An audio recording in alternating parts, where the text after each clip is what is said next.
Good morning, me and I and Cutie Pie. We took a walk here in the neighbors. And then, umakyat siya sa puno. Super cute. Talagang nakikiutan ako. Tingnan nyo. Nandun siya, oh. Tingnan nyo.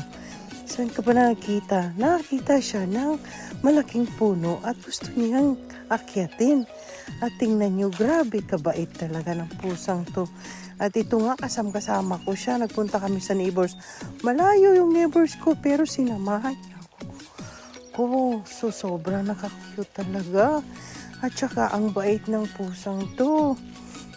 Tsaka talagang laking tulong sa amin to dito kasi parang tinuring namin siyang baby.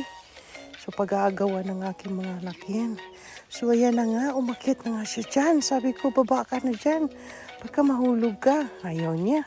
Hindi talaga siya nakikinig sa akin. Plus, tingnan nyo naman, sobrang nag-enjoy siya dyan. At ang taas ng kahoy puno na yan, talagang inakyat niya. At nagtagal pa talaga siya dyan. Sabi ko, bumaba ka na kasi mataas yan, nakakatakot. Pero hindi siya natakot. So, ayun. Talagang nag-asisusa pa siya dyan. Ay, ewan ko kung anong tinitignan niya dyan. Tapos patingin-tingin pa siya sa paligid.